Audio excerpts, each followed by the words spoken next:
Chapter 15, page 81. It was Chet's sixth morning in the hospital when there was a knock at his door. He sat up. Sure, it was Mama and Papa. But it wasn't. Dewey, Sid, and Monty stood in the doorway. Uncle Jerry was right behind them. The hospital was a 2-hour trip from Elm Hills. Had the guys really come all this way to see him? They all looked a little scared, and Chet felt nervous. Were they still mad at him? Chet raised his hand and gave the briefest, tiniest wave. And just like that, the guys came barreling across the room, fighting each other for a spot on his little bed. Their jostling hurt his leg, but Chet couldn't have cared less. I'll be in the hallway, kiddo, Uncle Jerry said. I think that pretty nurse likes me. The door closed and all the guys started talking at once. They dynamited the creek! A guy caught a shark in the bay, says it's the same shark. It was 10 feet long.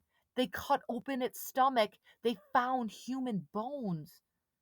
Of course, Uncle Jerry had told Chet all this, but he didn't stop the guys from telling him again. He liked the sound of their voices around him. He hoped they never stopped talking. They told him that Captain Wilson was a celebrity, that newspaper reporters were coming from around the world to talk to him.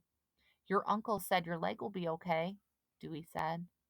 You're going to have a huge scar, Sid said. He sounded almost jealous. Chet hadn't looked too closely at his leg when the nurses changed his bandages. That was when it hurt the most, when they washed the wound.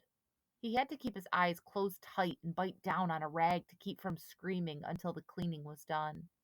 A chunk of flesh was missing from his calf. He'd have more than a scar. He'd have a limp. Just like me, Uncle Jerry had said. Won't slow you down a bit. Minnie keeps asking about you, Dewey said. Chet wondered what Minnie would think of a boy with a limp. Sid moved a little closer to Chet. We're sorry, he whispered. We're sorry for everything, said Monty. Sid looked like he was about to cry. It's my fault. What?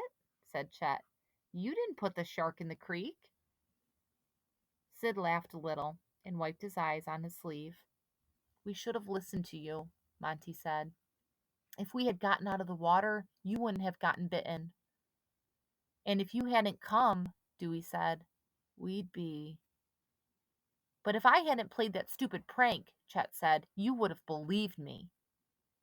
You saved me, Sid said. You guys saved me, Chet said. He swallowed hard, and they all sniffled a little.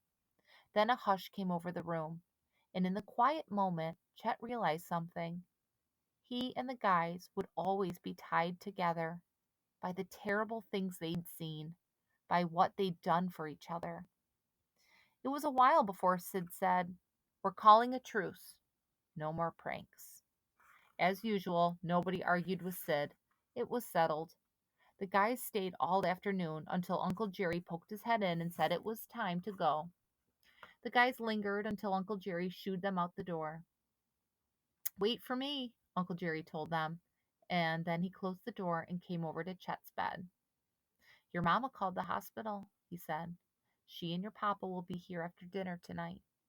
Chet smiled. You know, Uncle Jerry said, straightening the sheet, I had an idea. Thought I'd mention it to you. He cleared his throat. Maybe your papa would like to help me run the diner, Uncle Jerry said. It's a busy place. I think you might enjoy it. We do well enough, and I sure wouldn't mind having some more time to myself. It took Chet a few seconds to understand what Uncle Jerry was saying. Your papa might decide it's time to settle down, Uncle Jerry said.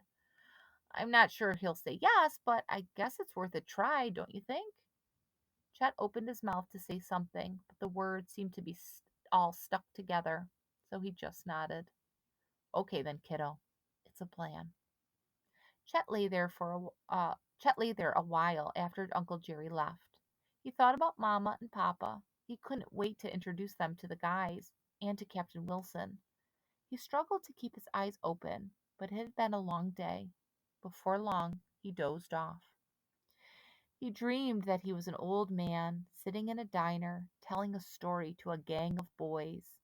He told them about a shark in a creek, a huge killer shark with bloody jaws and coal black eyes. He described how the shark had chased him, how it scared him out of his wits.